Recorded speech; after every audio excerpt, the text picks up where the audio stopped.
of course, then there's life beyond Asia and Africa, and that is Europe and America, and we do hope one day to be able to go there. It's a huge challenge, but I think that's what our dream is. Some of the results you see. Some people, when one of the presentations, somebody said this is a fairy tale graph of growth. So from a small 19 million rupees in 1995, we are going to close about 10 billion rupees in 2010. Estimated actual, we have passed half a year, we are on target. And in 2009, we closed at about 7.7 billion rupees. In 2009, we launched 166 new products globally. I know that some companies don't do that. They have not done that in about 50 years. But in 1 year, we have launched about 166, and this was up by about 65%. We packed about 55 million packs in 2009, which is a huge. Again, we have logistics. We have 75 molecules brands in our portfolio. We promoted in 2009 290 employees internally, which was up by 115% from 2008, and you can imagine that in a team which is very demanding and a company which is high performance company by any standards, you can only promote the people if they do well, and then continue to do well also. In 2009, we provided 33,855 hours of need-based training to our employees. That was up by 90% from 2008.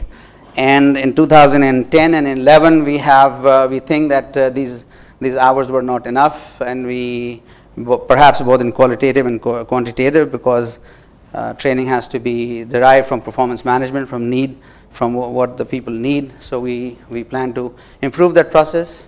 We have invested about 4.25 billion rupees and $50 million, and on our balance sheet we are not at all leveraged.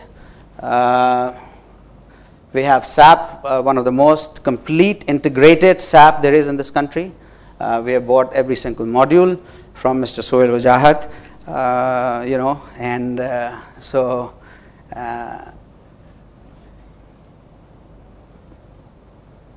we are the 6th largest company in this country and the largest branded generic company.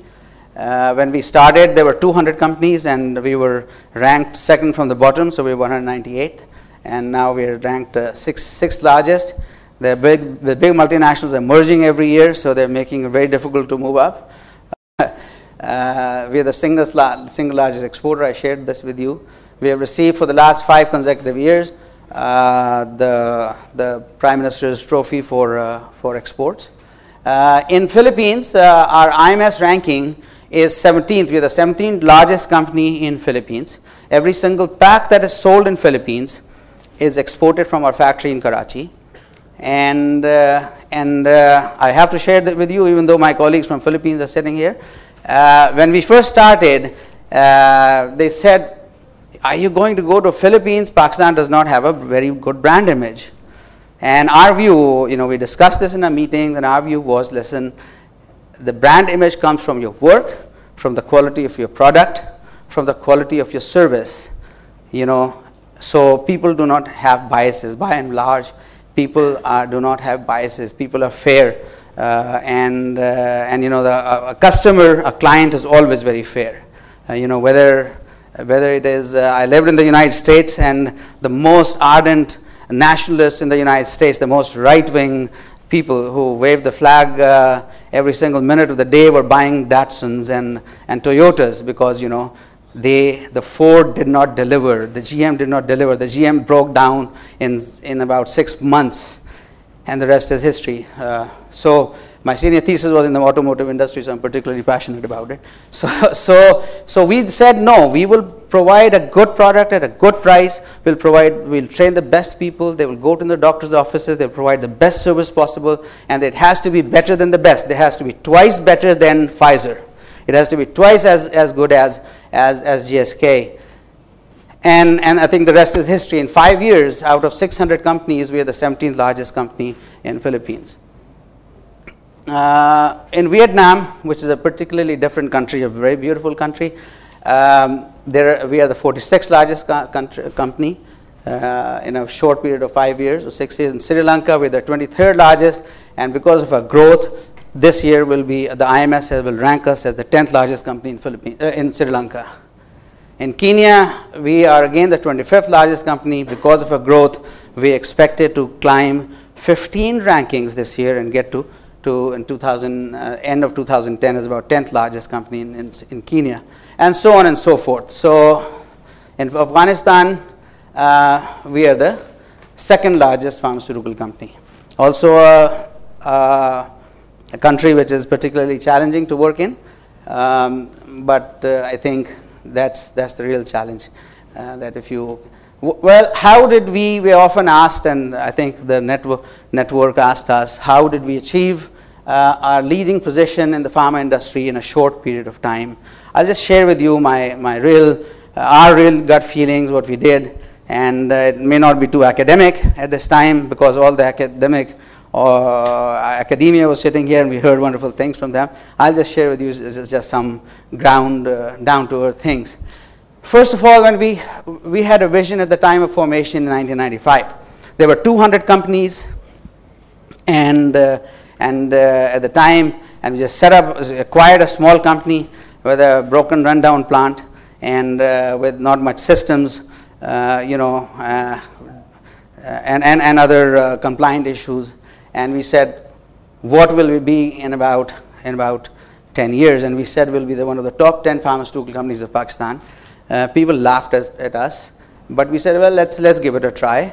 Let's all of us see how we can do it. And we said we'll be one of the largest exporters of pharmaceuticals in Pakistan. In a country that has so much devaluation, no price increase, and inflation which is running rampant, you cannot survive unless you hedge your currency, because Pakistan does not produce any pharmaceuticals. Any raw materials of pharmaceuticals. So we said, okay, we have to do export, otherwise we cannot survive. And of course, we said that ensure that Getz Pharma is rated by its employees as one of the best companies to work for in every market where we operate. And of course, for people who perform consistently and have a track record of performance. I'm sure some people don't like us, but because of the reasons that we all spoke about. But I think this was our objective. We made this as part of our objectives, and part of our vision, part of our mission. We had a vision from day one, and we executed the vision and raised the bar continuously. We defined the standards of performance from day one and did not compromise on our standards, whether it was quality, investment, whether it was productivity, yield, return on investment, or any other things. We did not compromise on that. We hired the right people to execute the vision and released the people who were not willing or capable to execute the vision. I think Ali Khan has left, and he said something very, very good related to this. And we invested in systems, people, training, facilities, product development, and brand building.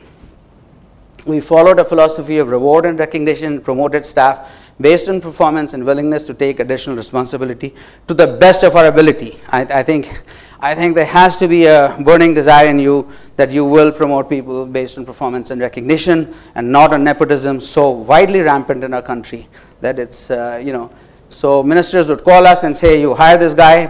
Pharmaceutical industry is very regulated, very vulnerable, and they said, we'll shut you down if you don't hire this guy. And we said, we'll pay him for a year, but we will not let him inside the factory or inside the company. And we had to do that sometimes. So what are the success and growth enablers? Was a world-class manufacturing facility, because we are primarily a manufacturing company. Of course, we are a marketing company too. We have about 1,000 people worldwide in sales and marketing. 1,000 in sales, about 200 in marketing. So we are a world-class manufacturing facility. We had technological edge through our R&D. We spent about $4 million in a research and development facility. in a third country with a higher level of scientists. And we had geographical expansion as well as product expansion, so both vertical and horizontal. And of course, we had an agile and passionate organization. Well, these are just some down-to-earth things. We met, talked, listened to, and discussed strategies and plans with every member of the team down the line. We did not restrict it to the boardrooms. We called the workers, we called the operators, we called the doorman, we called the gatekeeper and said, hey, this is your job, you tell us what to do. And I think they were thrilled. Everybody was thrilled to have that, because in this country, people don't talk down the line. I think we made a culture where you have to talk down the line because the guy who's running the machine, who's managing the gate, knows best what to do. So these decisions we did not made in boardrooms. Got the people to make the decision. We let people make decisions. We let people make decisions and allowed them to make mistakes as long as they were not repeated, and staff are willing to learn, improve, and reduce mistakes. When we came across a problem, we owned it and it was resolved. We did not build boundaries, walls, or silos. We made an event and took complete responsibility for the end result of the team and the company objectives. And in the process, we developed ourselves. I think the most a person learns is when he or she talks to people down the line, to the person who owns the process. Because as a CEO, as a director, as a senior manager, you're a very lonely person. So unless you talk and you learn, you tell the person, you teach me, I want to listen to you. I think, and this is the culture that I found out of working in many countries around the world that did not exist in Pakistan, and we try to infuse this. And fortunately, there are a lot of people who are very receptive. People are very thrilled actually when this happens. So we focus on need-based training. I talked about that. We practice interdepartmental cohesion and teamwork. And we created a culture of passion, agility, commitment at all levels.